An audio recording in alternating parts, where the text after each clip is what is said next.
Luke, we're here at the Reading Skyline. Obviously, the Blue Devils are behind you. Fun night in Reading, getting ready for the big game Friday. Yeah. How big was the win last week for you guys? It was huge. No team likes to be in the position that we were in, but we've got a lot of faith and confidence in our kids, and we weren't making plays when we needed to. We knew we have a good team. Just we needed to play a complete game, and we did that last Friday. And this is year 4 for you. You went 7-4, 7-4, 5-5. Yep. And so obviously, you lost a lot of talent off last year's team. Yep. And we lost, a lot of guys, a lot of seniors, kids that have been playing since they were sophomores.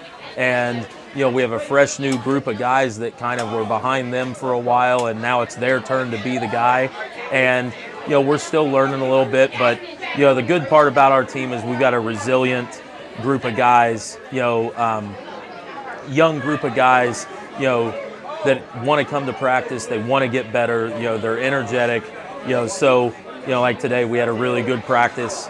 Guys are getting after it, doing what they're supposed to. So we've got a good group. Am I right in assuming you're not going to throw a lot of passes Friday night? Would that be an accurate assessment? We'll see. At least the last couple of weeks. We'll see. No, I mean, we like to run the ball. That's no secret. But when the opportunity presents itself, we will. With it, there's no hiding the fact we like to keep the ball on the ground. Talk about your running back, too, because you got one of the leading rushers in the Cincinnati Hills. So Mark started last year as a junior as a wide receiver and a corner. This year, we needed him to step in, play running back.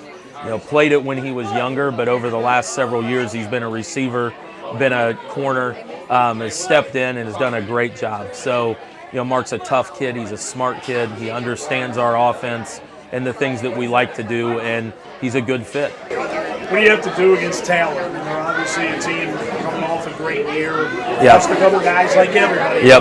What do you have to do on Friday night to beat Taylor? Well, first, I've got a lot of respect for Coach Dransman. Him and I go way back, have coached together.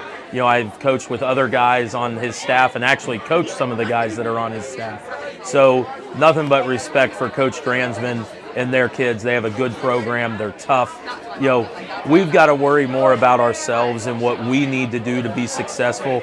We've got to value the football. We can't turn the football over. We've got to get stops on third down.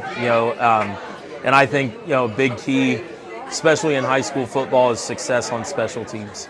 If we can have success there, we're going to be all right. But the biggest thing is, play Reading football, play the brand and style of football that we want to play, and we'll be okay. You wanted Finneytown last Friday. Were you worried about any carryover? You decided to go for it with the 2-point conversion against Zamira. Didn't get it. Wound up losing by 1. Were you worried that might carry over negatively into the next game? No, because we talked about that as a team, and there was some crucial mistakes that we made on that specific play, and told the kids in film on Saturday morning, if that opportunity presents itself again and it's the right time to do it, we're calling the same play, and we're going to get a chance to, redeem ourselves a little bit and, run that play, that very specific play, the way we know how to run it. So the opportunity presented itself to give us a 3-possession lead.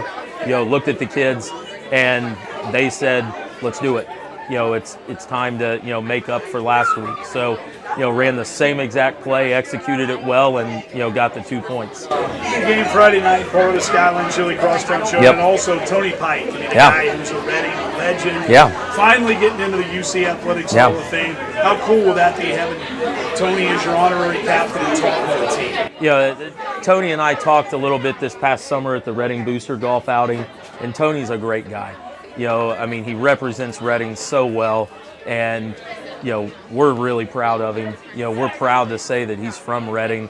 He's a great guy, supports us, and it's great to see that he's going to be inducted into the UC Hall of Fame, well deserving. But, it means a lot to our kids. When they were told that that's what was going to happen, immediately, big smiles, confident looks, and, for everybody in Reading, having a guy like Tony that's just not just what he did athletically, but what he does for Reading, what he does for the Cincinnati community. It's just really awesome to say that he's a Reading guy. Final question. I mean, tonight, packed restaurant here at the Reading Skyline Chili. This is a very prideful community. Yes, it is.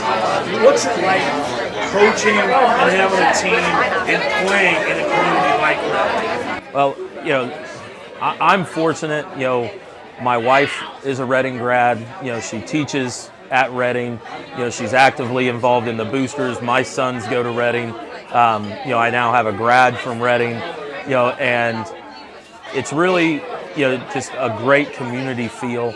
We have a very prideful community. We have a community that supports you, and I think we travel unbelievably well, no matter where we go, home, away, but being a part of this community, means the world to me. And I just, I've told the kids this year that, it's a privilege and an honor to be the head football coach here. There's a lot of tradition and history here. Reading's known as a very prideful community, a very supportive community, and it's a dream come true to be able to be the head coach here. It's really a blessing.